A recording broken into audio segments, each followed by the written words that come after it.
C'est bon, je crois qu'on peut y aller. Bonjour, vous Bonjour. êtes donc, vous êtes donc à Bruxelles Oui. euh, et nous allons essayer de travailler ou de parler ensemble de cette période de confinement, ce qu'elle a transformé en matière de perception du design, ce qu'elle va transformer en matière par rapport à cette attitude et peut-être aussi comment la société, peut-être après cette douche froide, on peut dire, va se redresser, quelles sont un peu les perspectives qu'on peut avoir par rapport à tout ça. Je vous remercie d'avoir accepté de répondre aux questions. Donc, Oui. euh, je vais peut-être commencer par vous poser la question en tant qu'organisatrice d'une part de l'île capitale du design, avec, je crois, un projet d'exposition je dirais, engagé. Est-ce que toutes les données que vous avez conçues avant cette exposition, avant ce confinement, sont encore valables ou est-ce qu'il y a des choses que vous aimeriez transformer par le fait de voilà, de cet enfermement de 3 milliards de personnes à travers le monde? Tout à fait. Bah, je dirais que je me suis posé la question plusieurs fois et la question a été sollicitée plusieurs fois par les organisateurs de l'île 2020. Et ma position, ben, d'abord, il y a une difficulté réelle, c'est-à-dire que la plupart des porteurs d'époque de cet espace maison POC économie circulaire, c'est des entreprises. Donc là, le gros problème qu'on a eu, c'est une interruption totale presque de communication et d'interaction. Euh, Considérer cette difficulté, on s'est posé la question, est-ce qu'on va reformuler l'aménagement de cette maison et les usages, etc. Bien entendu, il y a une partie d'initiatives qui seront un peu reformulées pour répondre aux indications, aux restrictions sanitaires qu'on sera plus ou moins obligé de respecter. De l'autre, on s'est dit, après tout, cette maison est issue vraiment déjà d'un moment de crise qui est la crise climatique. Et par crise climatique, j'entends toute une série de répercussions au niveau social, culturel, économique, etc. Donc la crise sanitaire, ce n'est pas quelque chose qui est tombé du ciel comme ça. La gestion de la crise sanitaire, c'est un fait évident probablement de mauvais fonctionnement de notre configuration publique, politique, etc. Tout rentre dans les thématiques qu'on avait déjà commencé à aborder avant le virus. Hein. La considération plus naturelle que je peux faire en ce moment, c'est que, naturelle et malheureuse, c'est que l'impact du virus sur certains porteurs de POC a été plutôt dramatique. Hein. Il y a certaines entreprises qui fatiguent à recommencer, qui peut-être ne seront plus là en tant qu'entreprise, mais ce qu'on a décidé de faire, c'est de garder leur projet dans la maison, même si l'entreprise va disparaître, parce que c'est des porteurs de messages importants. Hein. Et je pense Et qu'il faut également faire lire cette disparition. exactement. C'est Donc, important. on va la rendre évident au cas où, hein, Ouais. et on garde leur message et leur Mhm. projet.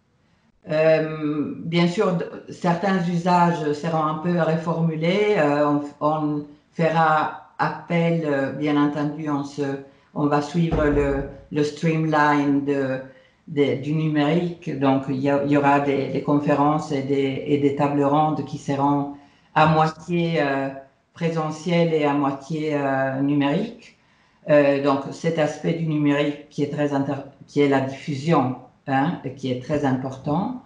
Mais on ne va pas reformuler en termes numériques une expérience qui est présentielle.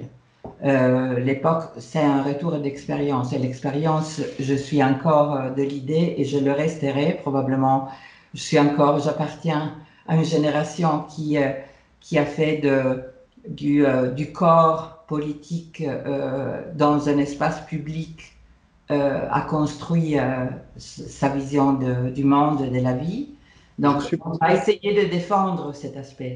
Je pense que la nouvelle génération a quand même vécu très difficilement cette disparition du corps et de la présence, hein. Je crois que c'est peut-être nos étudiants, c'est peut-être ceux qui ont le plus souffert dans ce processus de confinement, hein. Et je réfléchissais au fait qu'il n'y a personne qui a fait qui a parlé pendant ce Covid et post-Covid des mois après les attaques terroristes. Ouais.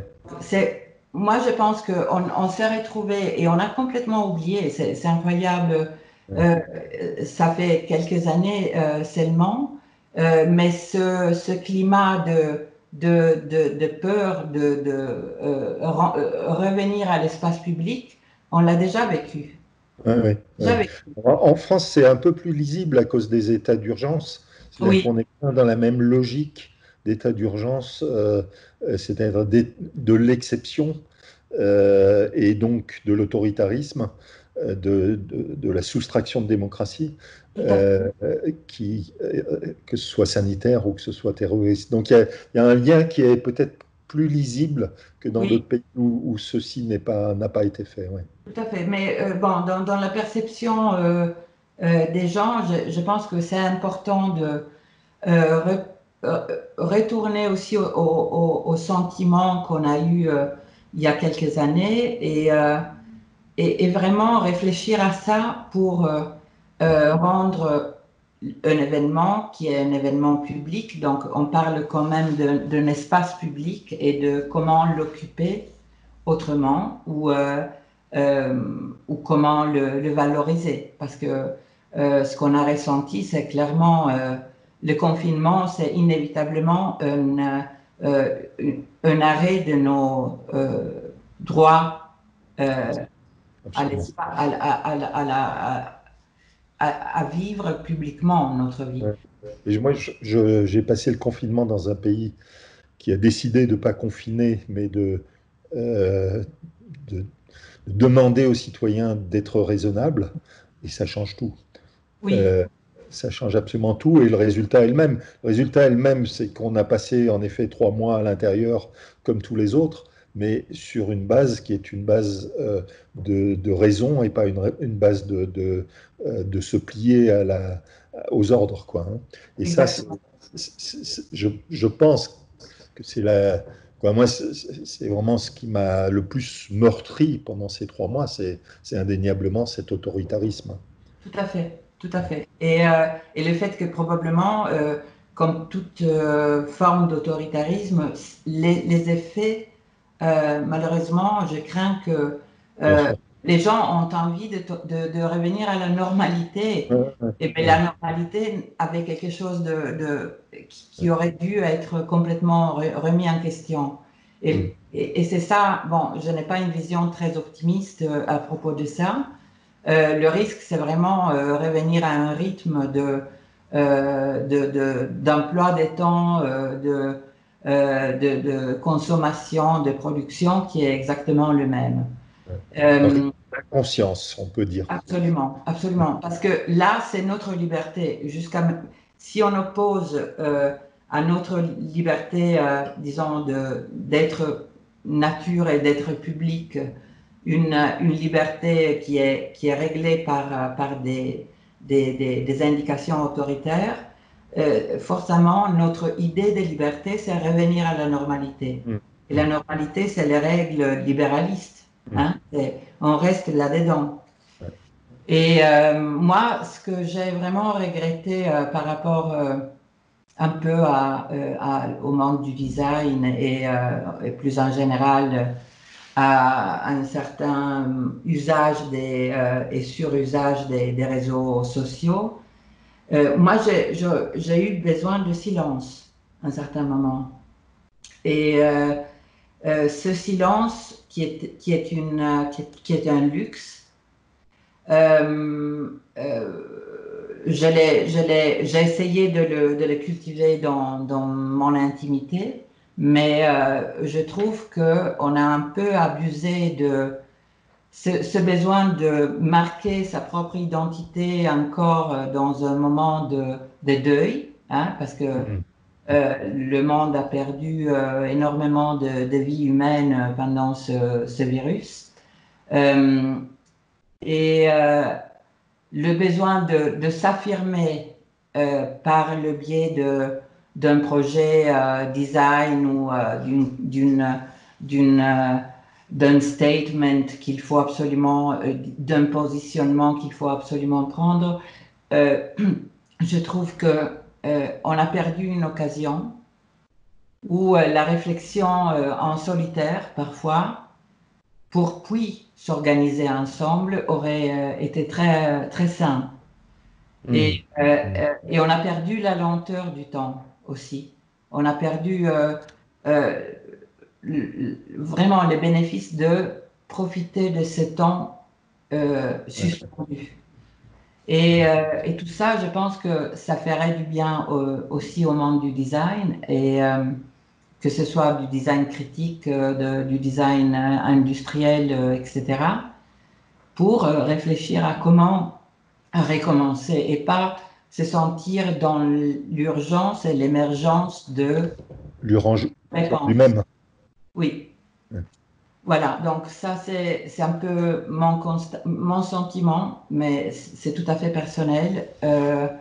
Et mais bon, à l'occasion, j'aime bien le rendre public parce que je pense que euh, c'est un message important. Voilà, donc on parle de design thinking et je pense que Donc, je- en effet, je crois que cette question du silence, cette question du pouvoir reconsidérer des choses qui relèvent de l'habitude, ces choses qui nous, euh, voilà, ces choses qui nous obligent d'une certaine manière par cette permanente accélération, etc., etc., et ce besoin d'identité et d'affirmation. Moi, je pense que vous avez tout à fait raison. Mais comment passer de ce point de, moi, j'appelle ça de la concurrence finalement, hein, même si c'est pas une concurrence comme elle peut l'être dans d'autres secteurs, mais on est dans une concurrence permanente, y compris entre designers, y compris entre penseurs, etc., etc. Comment arriver à un moment passer de ce registre à un registre de relations, un registre de travail commun pour faire cette amélioration de la Terre, du euh, devenir de la Terre. oui, c'est une question pour moi assez difficile. Moi, je pense que euh, si on ramène le discours vers l'île 2020, c'est des situations créées un peu artificiellement comme une manifestation qui réunit plusieurs euh, designers, penseurs, écrivains, etc., qu'on arriverait euh, à créer une base de départ. Hein. C'est pas là, c'est pas dans des situations pareilles qu'on arrive à définir. Et là, c'est le moment de la négociation, de la discussion, de la confrontation.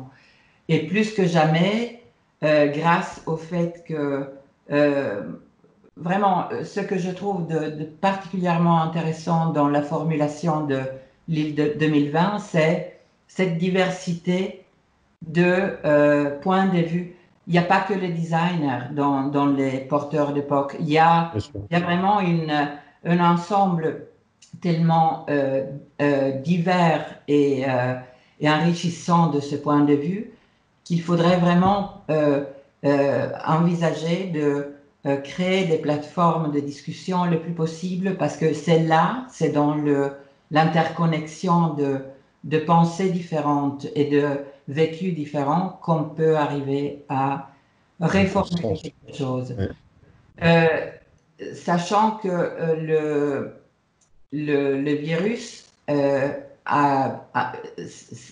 il y a toute une série de symboliques importantes qui sont liées à notre fragilité, aux soins, aux politiques publiques, mais je trouve que la question est beaucoup plus large et ce serait une erreur de le confiner complètement autour des problématiques qu'on a vécues. Oubliant que la crise économique est déjà là et depuis des années et que la crise climatique ne doit pas être oubliée à cause d'une urgence qui est absolument évidente. Mais bon, la capacité du design, c'est vraiment d'ouvrir les bras, hein, et embrasser toute une série de... Regarder 2 pas en avant surtout, hein. Oui, Je pense que c'est ça qui aujourd'hui est extrêmement important. C'est comment arriver à dépasser cette immédiateté. Ça revient un peu à ce qu'on disait tout à l'heure exact. sur cette urgence d'être présent, etc., etc. Il faut qu'on arrive à ouvrir des perspectives plus longues, quoi. Et c'est pour ça que Ce qui va être très difficile dans une crise économique, en effet. tout à fait. Et j'insiste sur le fait que le design est projet. Donc, cette idée que le design doit absolument répondre avec des solutions à des problèmes urgents, je n'y crois pas. Je n'y crois pas. Mm. Le design est prévention. Mm. Et C'est projet. super. Si, stop, stop, stop, stop, stop.